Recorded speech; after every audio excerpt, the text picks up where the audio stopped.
तो अभी तक जो हमारा टॉपिक है आज का वो है फैक्टराइजेशन।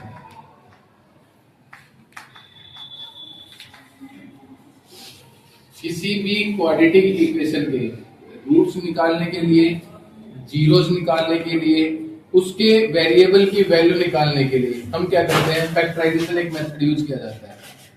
ठीक है, एक्स की वैल्यू निकालने के लिए, जिसमें इक्वेशन में एक्स की पावर कितनी होती है, 2 होती है। कितनी पावर होती है, 2 पावर होती है। तो फैक्टराइजेशन मेथड करने के लिए बेटा एक सबसे आसान तरीका क्या है, अगर हमने कोई भी, मैंने मान लिया कि इक्वेशन मान ली x square plus 7x plus 10 is equal to में 0। क्वाड्रेटिक इक्वेशन है। क्यों क्वाड्रेटिक इक्वेशन है? क्योंकि x की पावर कितनी है, यहाँ पर 2 है। x की पावर क्या है, 2 है। इसके बाद x है और क्या है, सिंपल कांस्टेंट है। क्वाड्रेटिक इक्वेशन का जो जनरल फॉर्म होता है वो क्या होता है हमारा, ax square plus bx plus c is equal to में 0, जिसमें a b c क्या होते हैं, कांस्टेंट होते हैं। कांस्टेंट मतलब 1 2 3 -1 माइनस जो भी हो सकता है इसमें। और x क्या होता है हमारा, वेरिएबल। इसमें क्या निकालना है, हमारे को x की वैल्यू निकालनी है। सबसे आसान तरीका क्या है इसका, आपने क्या करना है, जो x के साथ है, क्या है x के साथ जो भी हो, x के साथ में क्या 7 हो, 2 हो, 3 हो, 5 हो, कुछ भी हो, माइनस में हो या प्लस में, रफ में लिख लो उसको। हमने रफ में लिख लिया, कितना है हमारा, वो 7 है।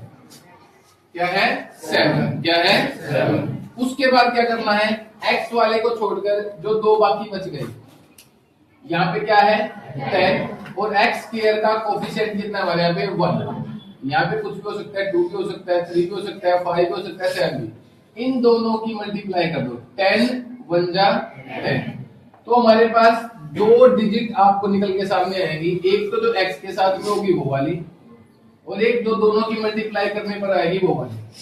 ठीक है, अब क्या करना है आपको, जो x के साथ में है उसके ऐसे 2 टुकड़े करने हैं। क्या करने हैं, उनको 2 भागों में बांटना है कि आप प्लस करो या माइनस करो।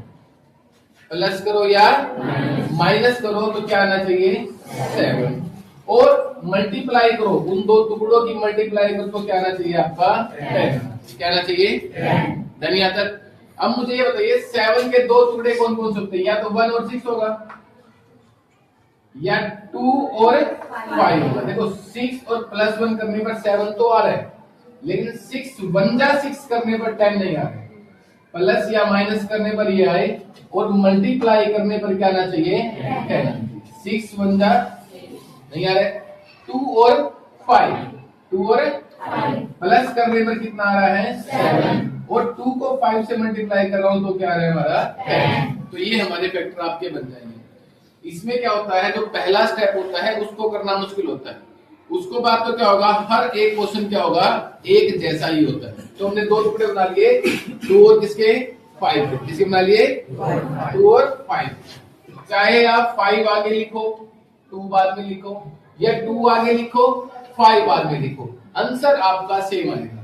तो हमने क्या किया, हमने 2 आगे लिख दिया और 5 बाद में लिख दिया। देखो 7 के 2 टुकड़े हो गए ना, 2 और 5, और ये 10 का 10 ऐसे ही चलता रहेगा। इक्वल टू में क्या आ गया हमारा 0। देन इसके बाद जो भी क्वेश्चन करोगे सारे का सारा सेम स्टेप होगा। जो सेकंड स्टेप होता है वो क्या होता है, पहले 2 जो टर्म्स होगी उसमें से क्या लेना है, कॉमन लेना है। नेक्स्ट दो टर्म्स होगी उनमें से कॉमन लेना है। पहली 2 टर्म्स में से बताइए क्या कॉमन आ रहा है, इसमें भी x है और इसमें भी क्या है x बाहर लिया हमने। x कितनी पावर है, 2 पावर, इसका मतलब x कितने हैं, 2 है। 2 में से एक x बाहर आ गया तो एक क्या बच गया, अंदर बच गया। ठीक है, यहाँ पे एक x था, एक x बाहर आ गया तो यहाँ पे क्या बच गया हमारा 2 बच गया। धन यहाँ तक। इन दोनों में से क्या चीज कॉमन आ रही है हमारी, दोनों में से देखिए सेम टेबल में कौन से पे जा रहा है, 5 पे जा रहा है। तो हमने क्या किया, 5 यहाँ पर कॉमन ले लिया। 5 1 जा 1 पे गया, 1 लिखने की जरूरत नहीं होती है, तो यहाँ क्या बच गया हमारा x। 5 2 जा 10 इक्वल टू में।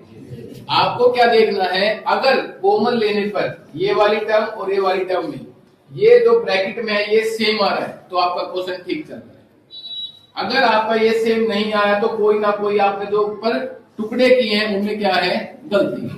ओके, अब मुझे करना है थर्ड स्टेप क्या होगा, हर एक क्वेश्चन में इसमें से और इसमें से बताइए क्या चीज आपको सेम दिखाई दे रही है, कॉमन ले सकते हैं, x प्लस 2 कॉमन आ गया, यहां से क्या बच गया मेरा x, यहां से पूरा बार आ गया तो यहां से क्या बच गया 5 इक्वल टू में क्या हो गया डन यहां तक। अब दोनों के दोनों किस में आ गए हैं, मल्टीप्लाई में आ गए हैं दोनों टर्म्स, तो हम क्या कर सकते हैं, एक बार x प्लस 2 को 0 इक्वल लिख सकते हैं और दूसरा एक x प्लस 5 को 0 इक्वल लिख सकते हैं, ठीक है। प्लस का 2 है तो जाकर क्या जाएगा माइनस का 2, तो x की वैल्यू क्या होगी हमारी -2, प्लस का 5 इधर अगर क्या हो जाएगा माइनस का आएगा तो x की वैल्यू क्या हो जाएगी हमारी, दिस इज योर आंसर।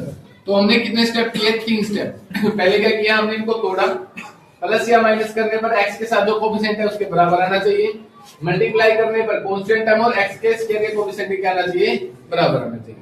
उसके बाद इन दोनों टर्म्स में से क्या लिया, कॉमन लिया, कॉमन लिया। थर्ड स्टेप तो यहाँ पर जो आएगा सेम आएगा, सेम कॉमन ले लिया, जो बच गया हमारे पास क्या आ जाएगी, यहाँ पे टर्म्स आ जाएंगे, दोनों को अलग अलग करें और x की वैल्यू क्या करते हैं फाइंड आउट करते हैं।